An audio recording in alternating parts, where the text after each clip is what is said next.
નમસ્કાર મિત્રો, ગુજરાત માટે આજે સોમવાર ખૂબ જ મહત્વનો દિવસ બની શકે છે.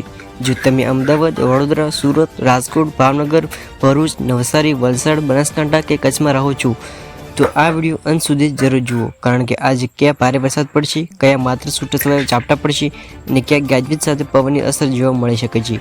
આજે 29 જૂન સોમવારનું સંપૂર્ણ હવામાન અપડેટ લઈને અમે હાજર છીએ. મિત્રો, છેલ્લા કેટલાક દિવસોથી ગુજરાતના ઘણા વિસ્તારમાં વરસાદી માહોલ જોવા મળી રહ્યો છે. આજે પણ રાજ્યના અનેક જિલ્લામાં વાદળછાયું વાતાવરણ રહેવાની શક્યતા છે. કેટલાક વિસ્તારમાં સવારથી જ વરસાદી ઝાપટા શરૂ થઈ શકે છે, જ્યારે બપોર બાદ અને સાંજના સમયનું વાતાવરણ પ્રમાણ વધી શકે છે. દક્ષિણ ગુજરાતના જિલ્લાઓ જેમ કે સુરત, નવસારી, વલસાડ, ડાંગ અને તાપીમાં મધ્યમથી ભારે વરસાદની શક્યતા છે. અહીં કેટલાક વિસ્તારમાં થોડા કલાકમાં સારો વરસાદ પડી શકે છે. મધ્ય ગુજરાતમાં અમદાવાદ, વડોદરા, આણંદ, ખેડા, પંચમહાલ, દાહોદ અને છોટાઉદેપુર જેવા વિસ્તારમાં ગાજવીજ સાથે વરસાદ ઝાપટા પડી શકે છે. કેટલાક વિસ્તારમાં વરસાદ વધુ પણ થઈ શકે છે, જ્યારે નજીકના વિસ્તારમાં ઓછો વરસાદ રહે તેવી સ્થિતિ પણ બની શકે છે. ઉત્તર ગુજરાતના મહેસાણા, પાટણ, બનાસકાંઠા, સાબરકાંઠા અને અરવલ્લી જિલ્લામાં વાદળછાયું વાતાવરણ રહે છે.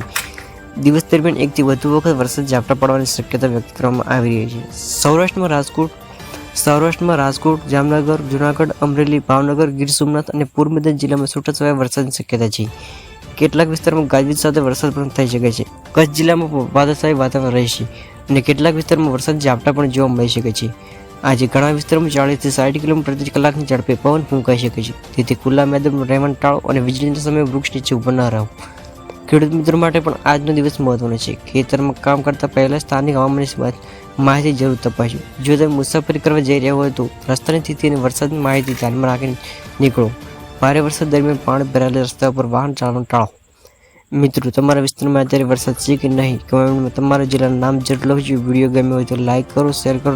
આવી જ દરરોજની ગુજરાત હવામાન અપડેટ માટે અમારી ચેનલ સબસ્ક્રાઈબ ન ભૂલતા. જય હિન્દ, જય ગુજરાત.